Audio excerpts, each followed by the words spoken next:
Yesterday, we brought you all the breaking news about the Cleveland Browns naming Deshaun Watson their starter. And once that live concluded, Todd Monken came to the press conference and said some stuff that I can't agree with. We're going to talk about it. Then we got news that the Big Ten, they're planning to ban NFL players from returning to their conference. We're going to talk about that. And to end today's show, we got to talk about Cam Ward. Should we be concerned about his preseason struggles? Y'all know we're going to talk about it, break it all down, but you got to hear the music first.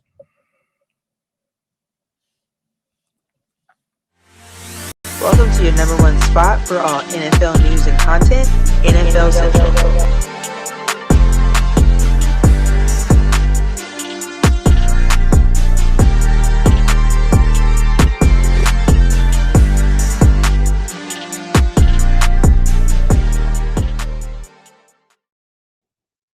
What's going on, football fans, and welcome back into another episode of NFL Central, your number one spot for everything NFL. I'm your host here, Bobby, joined by Steve-O. So if you tuned in and love talking this game, football, regardless of the team that you root for, ensure that you hit the like button and subscribe as we are just around the corner from regular season football. Steve-O, what's the word?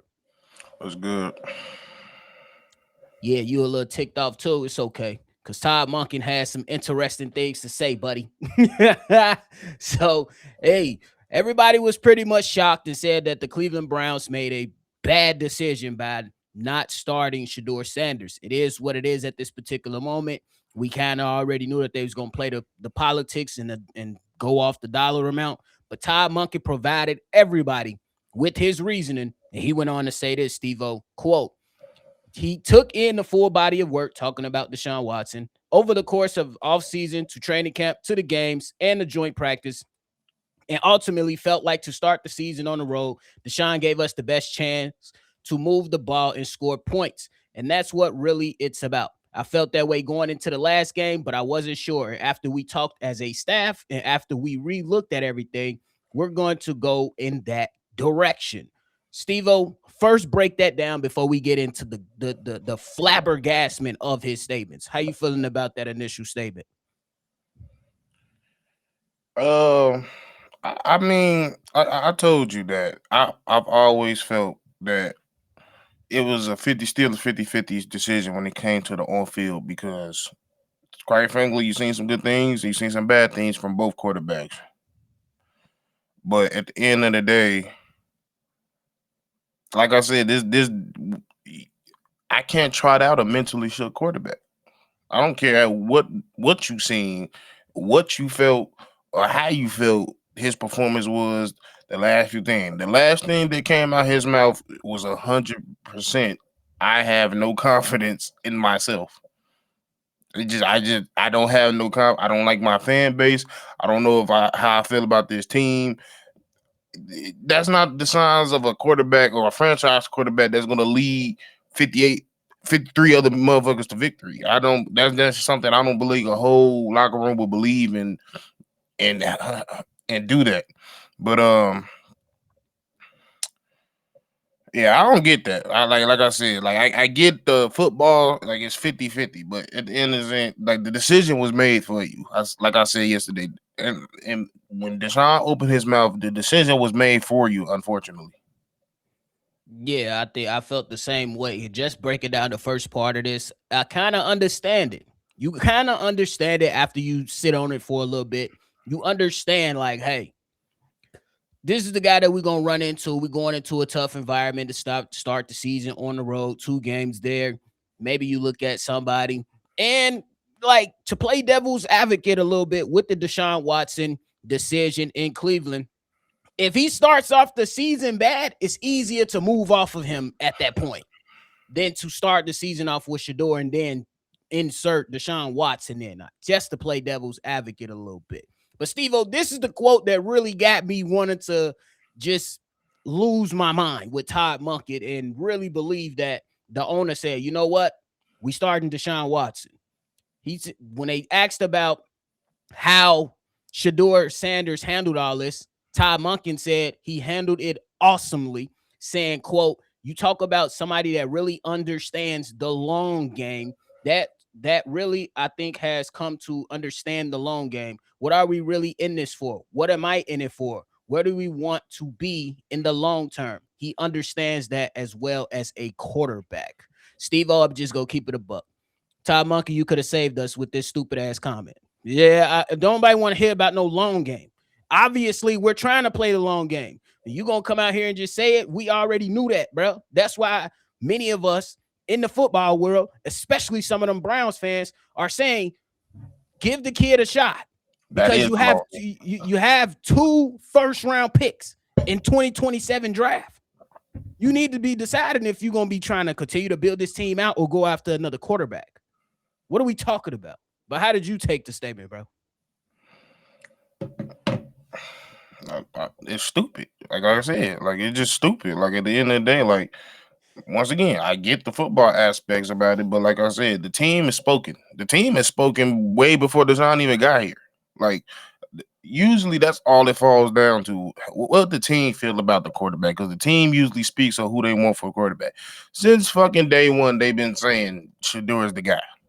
And then for you to come out here and say this statement of long term, you tell me the youngest motherfucker ain't the team, ain't the long term decision? Like you just clearly there's a bigger issue ahead. There's a bigger what's the word? Like there's a bigger plan at head that we just clearly don't see or understand. Because it really is not falling all on the coaching staff, because this is definitely can't be 100% Todd Monken decision, man, in my opinion. I agree with you, because if we're talking about the football of it, Deshaun Watson was dink and dunk Deshaun. There's no other way around it. He was dinking and dunking. You want to get a young guy a chance that's going to air out the football, make some mistakes, the same damn mistakes that Deshaun Watson is going to make. But ultimately, these guys, they made that decision, bro. They're going to have to live with it. I feel bad for Cleveland Browns fans. Hey, we know about shitty decisions where I'm from. With quarterback decisions, bro. We know all about it. But, hey, they made their decision. We're going to see how long it goes. Before we move on, Steve-O, how many games you think this man play? Deshaun Watson. He don't make it past week 7. Bro. It's that simple. We went through the teams just yesterday. He's not making it past week 7. On me. For sure. And just to recap that, y'all, Jacksonville, Tampa Bay, Carolina, Pittsburgh, the Jets, and Baltimore. And then Tennessee will be the 7th game. I don't see them making it. I just don't see it. Unless this nigga literally just taps into Houston Deshaun. That's the only way. Good luck. Good luck with that one. But hey, we're going to push this thing along. Y'all know we talk all things football over here, so we got to bring up some news that is brewing around football. So last week, me and Steve-O, we came out here and we pretty much talked about how some NFL players, after a court ruling was made, will allow some of these NFL players that partaking in preseason and training camp, will allow those said players to go back to college. The SEC and LSU, they're picking up a tight end who is just on the Cleveland Browns. He's going to LSU.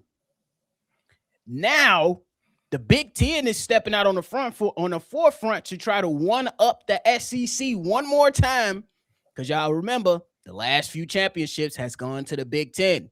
And while the SEC is allowing guys who pretty much declared for the draft and wanted to go be professional to come back to the SEC, it is being reported that the Big Ten is set to vote today to ban NFL players from returning to college, at least in the Big Ten Conference. Steve-O, good decision, bad decision? How you feeling?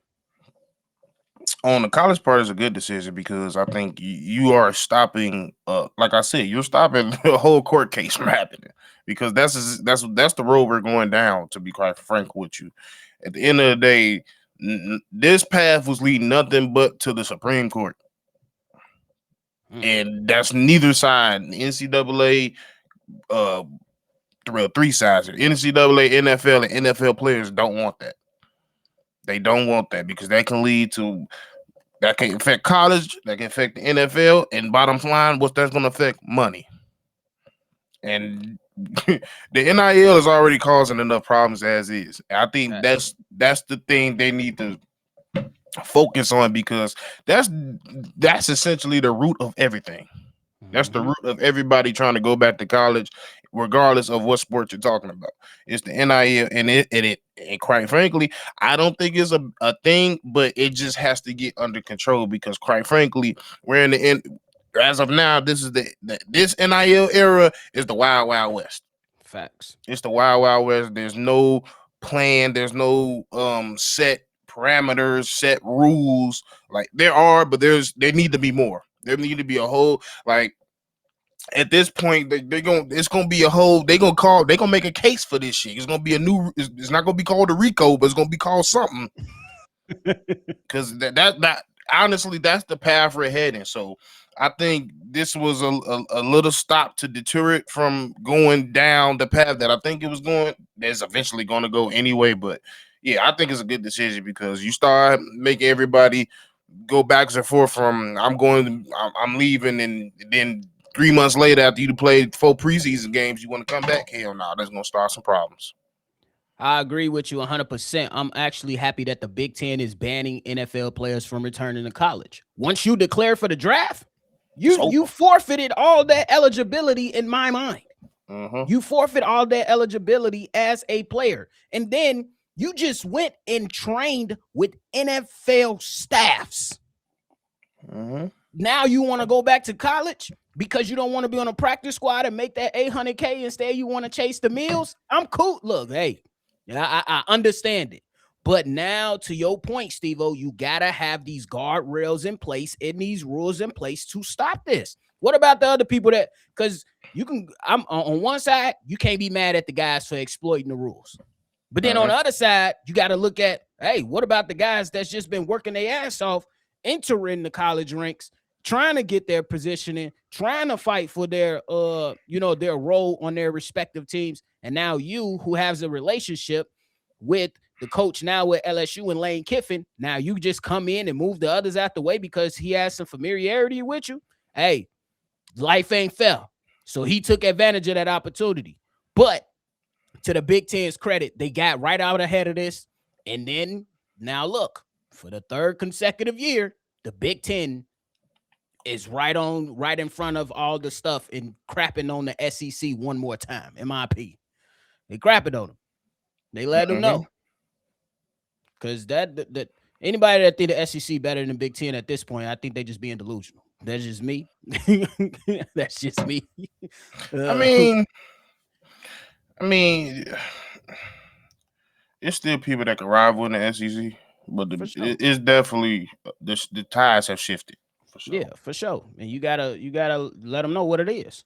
But that vote is definitely gonna be coming down the pike here, probably sometime later today. But at the end of the day, we seen it's coming. Well, kind of, because sometimes these teams just sit down because we've been telling these guys to get the transfer portal in order, get the timelines in order. We've been saying that for a very long time. Very long time. These decisions, bro. We've been saying that get this shit in order. For real. Y'all got to make some tough decisions and get out there on the forefront. So I'm with it 100%. Bro, I'm with it 100%. Get ahead of it. Get ahead of it now. For real. Because once you say you going to the NFL, you just can't renege on your commitment, bro. That's just me. Yeah. Especially, I gotta feel a little bit different from the NBA because it's like, motherfucker, y'all got enough money. I don't feel too much bad for y'all ass. Like NFL, it's people livelihoods, body. It's a lot involved with that. Yeah. There's definitely a lot of different things with those parameters. Maybe we'll see. This shit gonna keep changing all the time at the end of the day. So we'll see. But shout out to the Big Ten for doing the right thing, man. I think it was the right thing to do.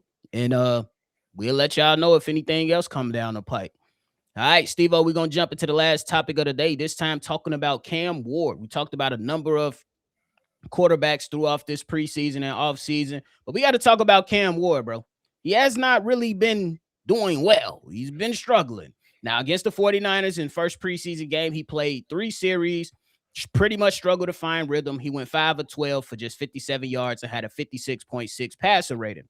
Was a little better versus Seattle, going 8 of 12 for 69 yards.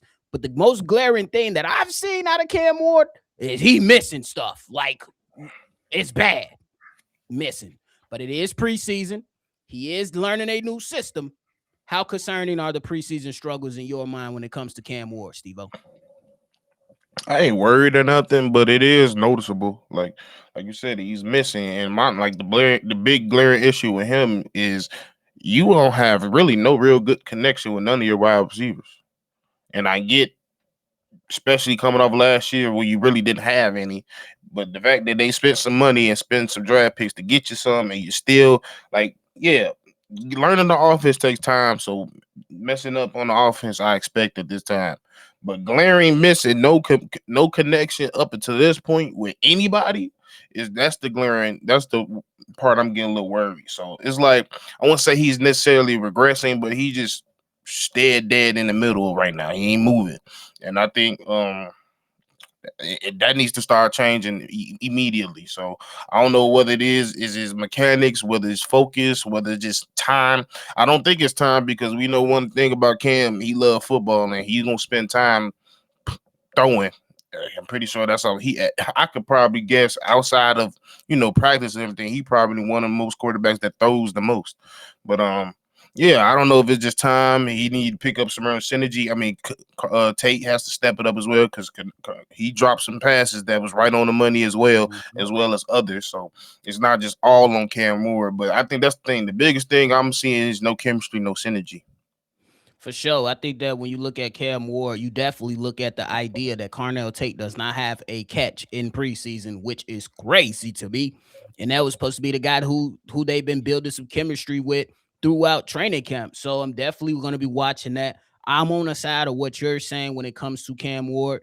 Are we concerned? Yes, but I think there is time for him to get it going, especially with you getting comfortable as the season goes on, to see if he can actually bounce back, because by the end of this season, you're definitely going to be evaluating Cam Ward on a different level with this coaching staff, and you hope that he's doing his part. And those wide receivers got to catch the damn ball. They dropped a lot of passes last year too, bro, for real. So a lot of these guys going to have to get better along with Cam Ward learning this new system. So while it's not the end-all, be-all, we definitely going to be having our antennas up on you, Cam Ward, because you definitely better than what you've shown in preseason. But it is preseason. We take it with a grain of salt. For sure. But, hey, man, I would imagine he won't play that last game. But if he do, we'll see. I think it's just the last dress rehearsal to see who guys can make the team and whatnot. But yeah, we've seen crazier things before. We'll see what happens. For sure. Hey, man, you got anything left? Man, it's bogus. That ugly ass jersey. That's all I got. That jersey ugly as fuck. Ain't nobody tell your motherfucking ass. You know exactly what you wanted. Nobody told y'all ass we wanted to be the fucking 1982 fucking fighting line now. How the fuck the fucking stank ass Green Bay Packers better than ours? Hey, Steve-O, you seen that? You seen the 49ers owner trying to get one off $140? Bro, I just see, bro. It's a clip out on Twitter talking about it was a WrestleMania where a ref had to run a low rep. They talk about that's Deshaun Watson running to a fucking hooker in Ohio talking about $140. Going crazy. Hey, y'all be safe out here, man. Y'all be safe out here, man. For real. Hey, but hey, man, that is it for us today, y'all. We appreciate y'all for tuning in to another episode. Before y'all get up out of here, make sure that you hit that like button, subscribe to the channel, and hit that notification bell as well, man. This is a place where all football fans can come and talk football, man. We appreciate y'all. Make sure you always love football. Y'all already know we're going to catch y'all on the next one for sure. Peace. This has been a presentation of the Breaks